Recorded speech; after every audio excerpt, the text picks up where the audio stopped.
السلام عليكم ورحمه الله وبركاته. اللهم صل وسلم وبارك على سيدنا محمد وعلى اله واصحابه اجمعين. النهارده كده بنات جايبه لكم طريقه الجاتوه في البيت.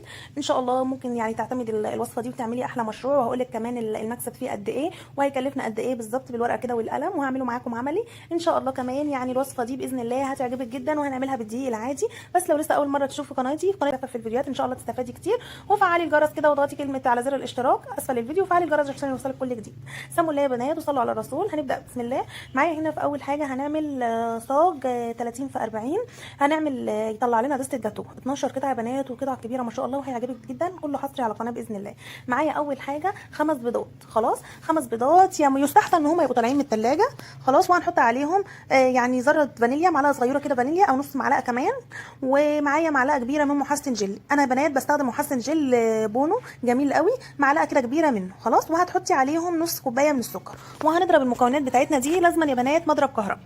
بعد ما المكونات بتاعتنا عملت فوم كده هننزل عليهم بنص كوبايه ميه متلجه يا بنات، يعني فيها قطع تلج.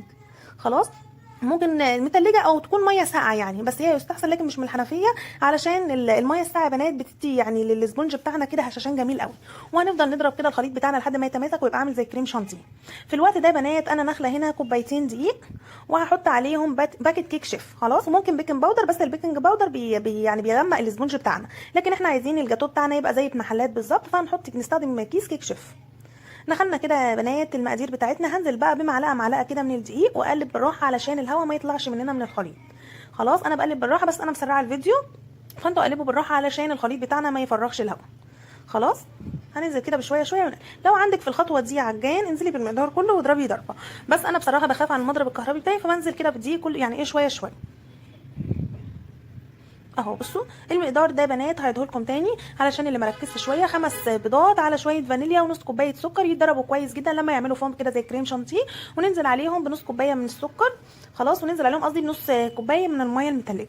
اتضربوا كويس، بعد كده عملوا فوم كبير وعالي. هنقوم نازلين عليهم يا بنات بكوبايتين دقيق، عليهم باكيت بيكنج باودر ومعلقه المحسن الجيلي ما تنسوهاش.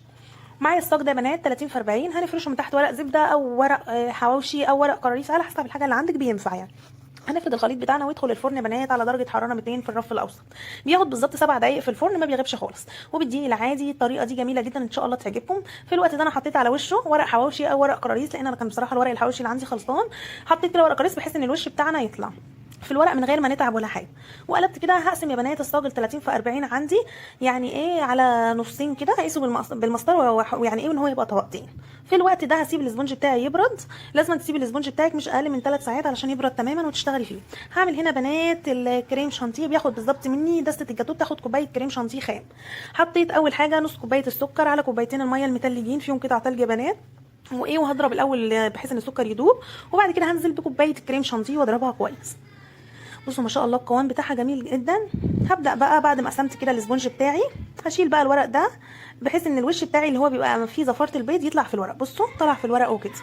هسقي بقى الاسبونج بتاعي شربات وكده. الشربات بتاعنا اللي احنا عاملينه ده كوبايه سكر على كوبايتين ميه، شربات خفيف، واسيبه يغلي على النار يعني ايه من 8 ل 10 دقائق كده، ونطفي عليه يبرد، واقوم ساقيه بيه الكيك بتاعي.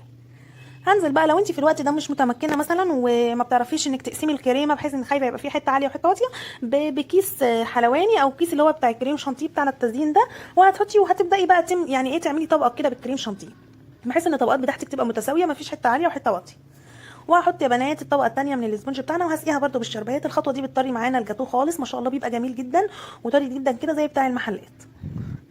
هنزل بقى يا بنات بالكريم شانتيه بتاعي الفاضل، واعمل طبقه كده واجلس بقى الجاتوه بتاعي. بصوا يا بنات الطريقه دي ما شاء الله جميله جدا، يعني ان شاء الله جربوها وهتبطلوا انكم تشتروا اي جاتوه تاني من بره. في الوقت ده يا بنات انا جلست الجاتوه بتاعي وحطيته كده من 3 ل 4 ساعات في الفريزر علشان يتلج، وان انا اتمكن ان انا اعرف ايه يعني اقطعه كده. بصوا هبدا بقى ان انا يعني احط جيلو كده تلميع. اي بقى التزيين ده اختياري، ده جيلو المتحده اللي انا بستخدمه. حطيت يا بنات كده على يعني على الوش وكده النص ده. انا هعمل معايا دستة الجاتوه هعملها مشكله، هعملها بجيلو فراوله وجيلو مانجا، وهعمل كمان شويه ابيض ساده خالص. عذرا مش عارفه ليه الكاميرا في الوقت ده كانت يعني اتحركت يا بنات، يعني المقطع ده هيبقى مش باين معاكم شويه، بس هوريكم بعد كده يعني ايه كل حاجه قدامكم يعني ايه اللي انا عملته كده. حطيت كده بنات جيلو التلميع، وبعد كده هحط جيلو الفراوله كمان. وافرده كده بالراحه بحيث ان الكريم شانتيه بتاعي اللي انا حطيته تحت ما يتلخبطش مع يعني مع الصوص بتاعنا وكده. اهو يا بنات كده فردته. وبعد بقى ما فردت كده الجيلو المانجا وجيلو الفراوله، حطيته كده برده في الفريزر يعني نص ساعه بالظبط. وعملت كده عليه خطوط بالنيوتيلا بتاعتنا، خطوط كده بنات بكيس الحلواني دوائر كده بتدي منظر حلو. وهبدا بقى اقسم القطع بتاعتي، بقسم قطع الجاتوه يا بنات 5 في 10، ويعني وبشكلها بقى كده زي التزيين ده من فوق يعني، على حسب انت طبعا وذوقك. ممكن بالروزيتات كده بالكريم شانتيه او يعني بالشوكولاتات والكلام ده، كل واحد طبعا على حسب يعني ذوقه وعلى حسب الامكانيات اللي متوفره عندك. عايزه اقول لك ان دسته الجاتوه دي ان شاء الله كده يعني الطريقه دي جميله جدا، وكل اللي هيجربها وياخدها منك ان شاء الله يعني ايه يعني هيشكرك عليها، لانها جميله قوي واحلى كمان والله في الطعم بتاعت المحلات. عايزه اقول لكم ان الاسبونج البيتي جميل جدا، ويعني بيبقى خفيف جدا عن الاسبونج الجاهز. بصوا ما شاء الله دسته الجاتوه عندي قطعت 12 قطعه جمال، يعني ومقاس القطعه كبير.